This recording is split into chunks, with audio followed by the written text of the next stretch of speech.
With the consent of the House, the bill will be substituted as recommended by the Early Learning and Human Services Committee. Hearing no objection, so ordered.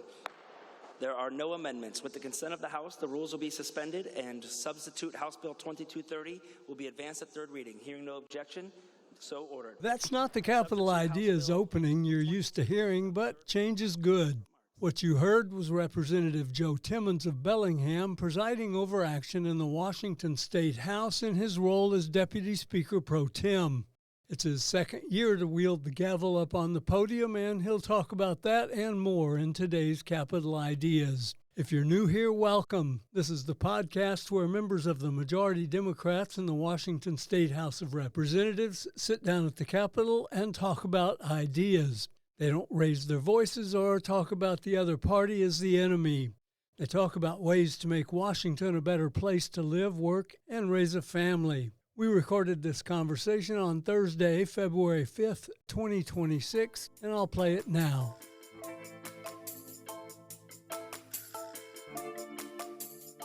Welcome to Capital Ideas. Representative Joe Timmons from the 42nd District up in the beautiful northwestern corner of Washington State. Yep. This is our first chance to talk here on Capital Ideas, and I'm really glad that you came by. Thank you. Well, thank you, Dan, for the invitation. It's a pleasure to serve in this legislature. It's a pleasure to represent the people of the 42nd District, and I love help getting the word out. So thanks for having me join you today.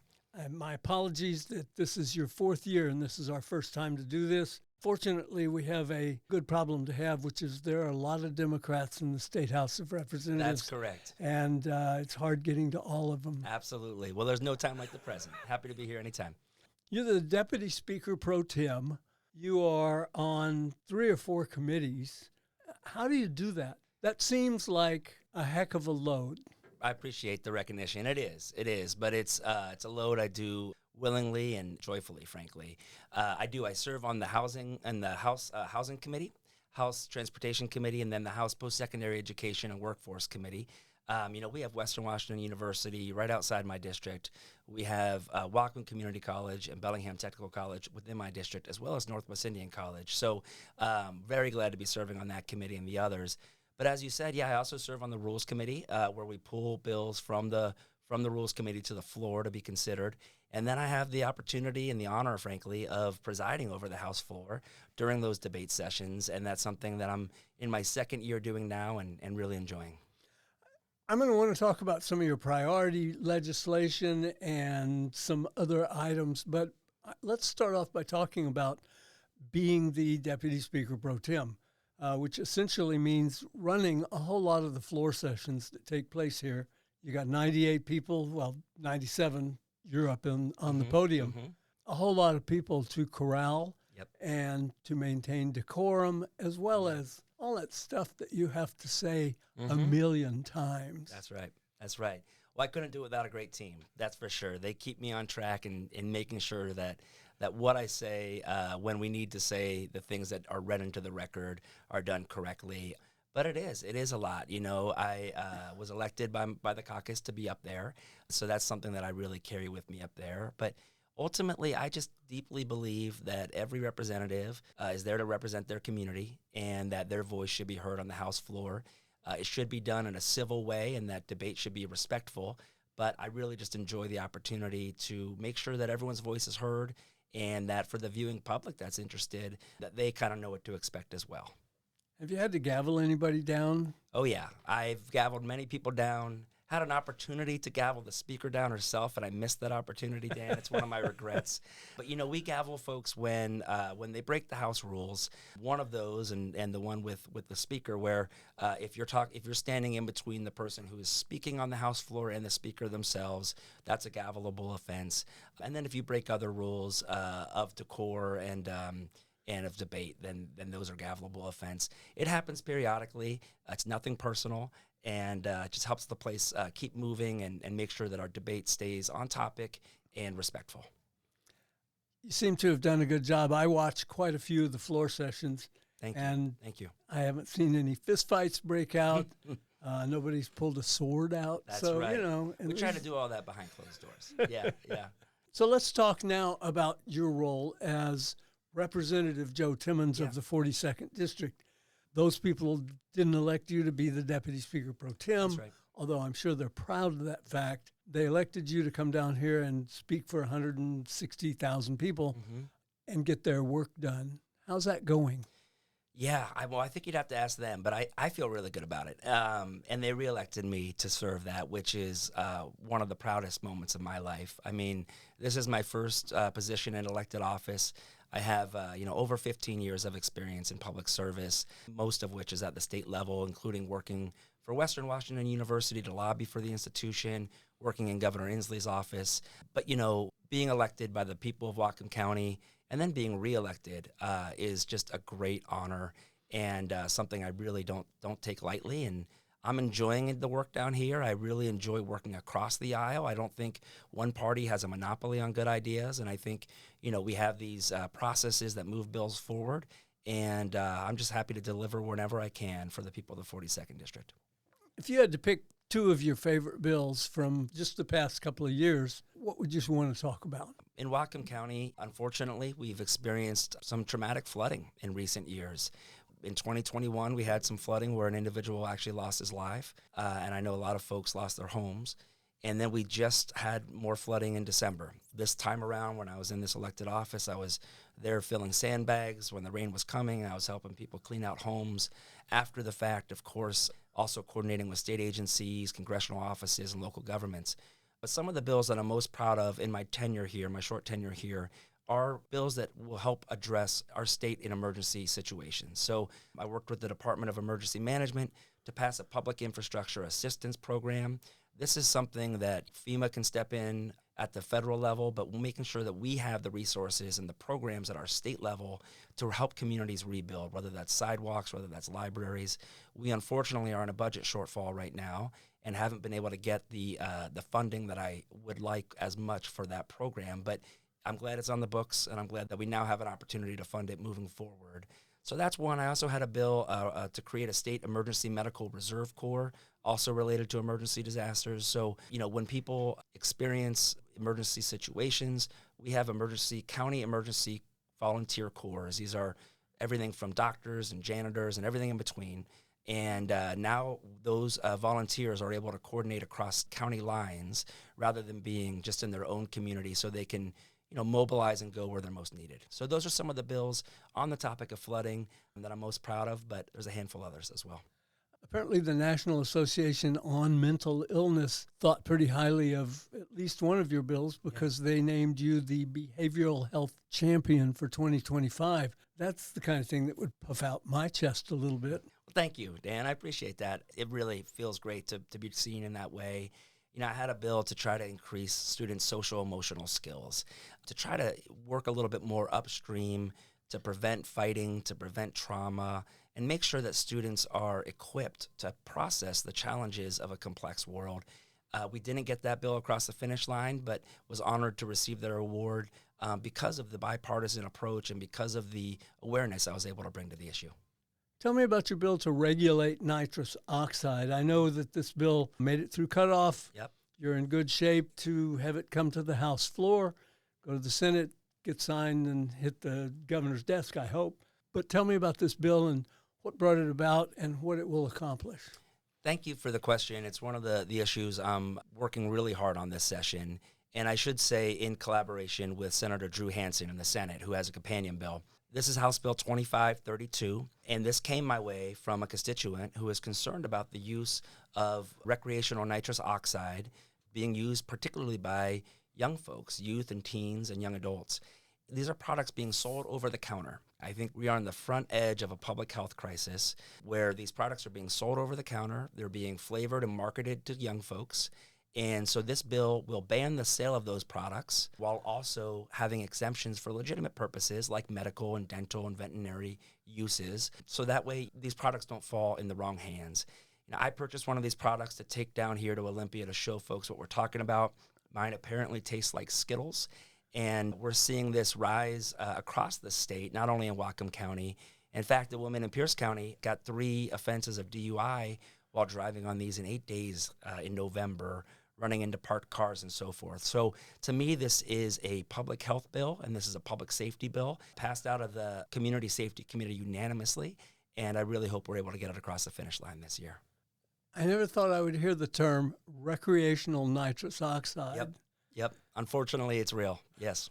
That does remind me that as long as I'm patting you on the back for things, I know that you got some funding last year. I don't know if it was to create a new substance abuse center or to renovate or to just help them run the place. But in any case, with substance abuse disorder being such a prominent problem all over the world, but in Washington State, congratulations on that. Thank you. Thank you very much. Navigating the capital budget and bringing resources home is one of my favorite parts of this job. Of course, no one does that work alone. I partner with my seatmate, Alicia Rule, as well as Senator Shoemake, to try to bring resources back to Whatcom County. We were able to get funding for a detox center at Lummi Nation. Very, very proud of that. It will be opening soon. I was at the groundbreaking ceremony last year and looking forward to that serving the community. You also got a couple of bucks for the Technology and Engineering Center over at Whatcom Community College. That's right. Yeah, as I said earlier, I love serving on the Post-Secondary Education and Workforce Committee.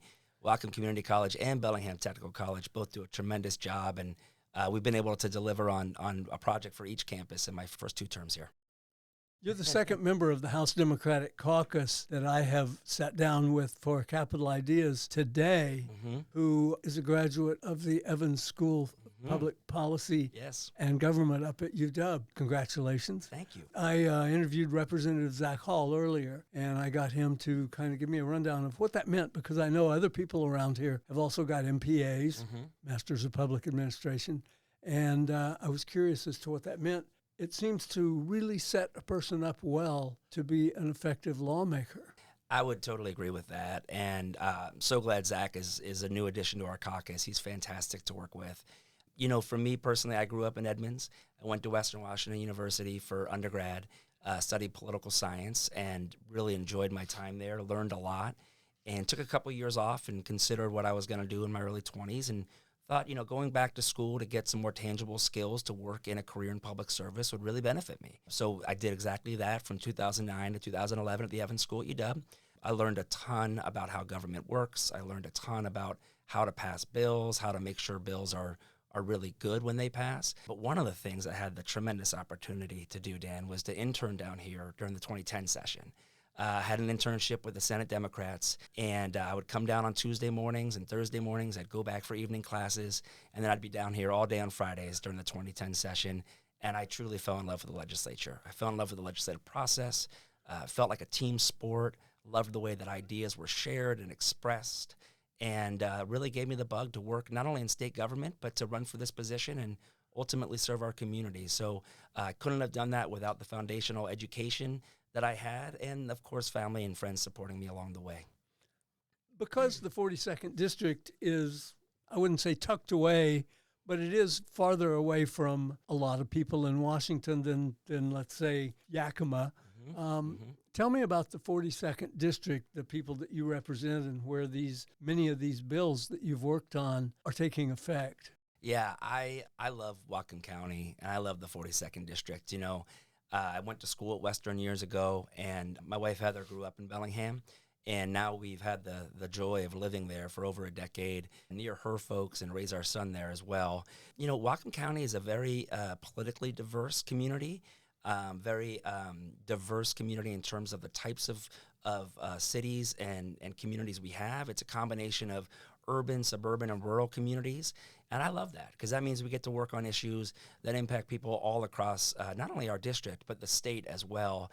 And I really value working across the aisle. I work with some folks who I'm sure will never vote for me, but take my call when I answer, because I want their input on bills.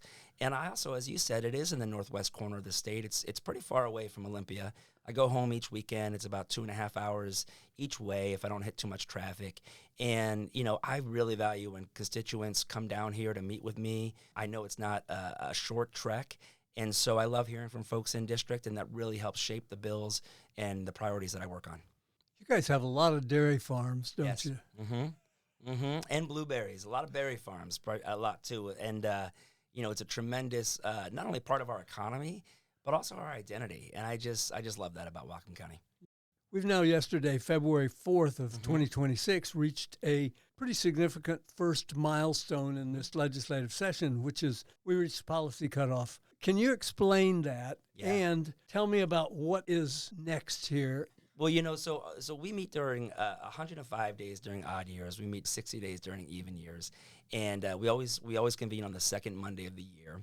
And the reason that's different is because we pass a 2-year budget during odd years, and then we supplement that budget during even years. So really, in theory, it's supposed to be less work, but it feels like the same amount or more in a condensed schedule. We did just pass the policy cutoff. This is the House of Origin policy cutoff, which means all bills need to be out of the House of Origin's policy committee to still be alive, and if they're not, then they're considered dead. The next one coming up on Monday is the fiscal committee cutoff. And then after that, then the fun really starts, in my opinion, Dan. That's when bills go to the floor in the House to be considered, and Senate bills go to the floor in the Senate to be considered. And then we reach that cutoff, and then the cycle starts over in the opposite chamber. Only about 20% of bills make it throughout that process. This is a deliberative process that is meant to make sure that the ideas we pass are the right kind of policies for our communities. I'm really looking forward to this calendar keep moving forward, and feels good to be past the first hurdle and looking forward to the next one. And once that nonstop floor action begins, that's when you're going to be needing a comfortable pair of shoes. Yes. Some very, very late nights on the House floor. I think the latest I've been there in my tenure is about 2:30 or 3 a.m. I know some of my colleagues have gone until 6 a.m. And really, I appreciate that process. As the majority party, we control what bills come forward. And the minority has an opportunity to speak up on those bills, to share their concerns. And sometimes that takes time, but it's part of the legislative process and part of what, their constituents set them there to do. And I'll point out that something like 80% of the bills that finally become law have been voted out of this House unanimously or within a vote or two, because there might be one person that says, I'm going to be different on this, I'm voting no. But essentially, the kind of partisan bloodbath that people envision nowadays when they think about American politics, it's not that bad here. I think that's true. I think, unfortunately, our national politics is so divisive right now. And as you said, more bills pass here on a bipartisan approach than don't. Of course, we have our differences as parties. We have some differences on how we operate. But overall, I find folks work well here together. It's part of why I love this position and part, frankly, of what my community sent me here to do. When I talk to folks back home, they want our parties working together. They want us to lead by example, and hopefully our national politics will catch up. Joe, I've had you here for a pretty good little while, and I want to see if there's anything we haven't brought up that you would like to talk about right now in the last couple of minutes of today's episode of Capital Ideas. Well, Dan, I really appreciate the opportunity to be here. I love discussing my priorities, talking about my district, and just frankly how the legislature works.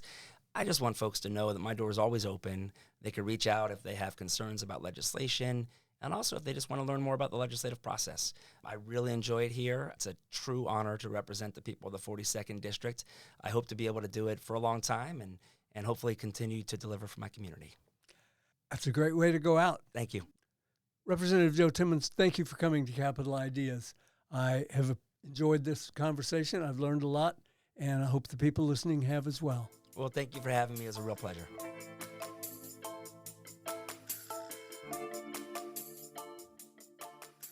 There's your introduction to Representative Joe Timmons, and I hope you got something out of it. If you did and you haven't subscribed to Capital Ideas, now's a great time to do that.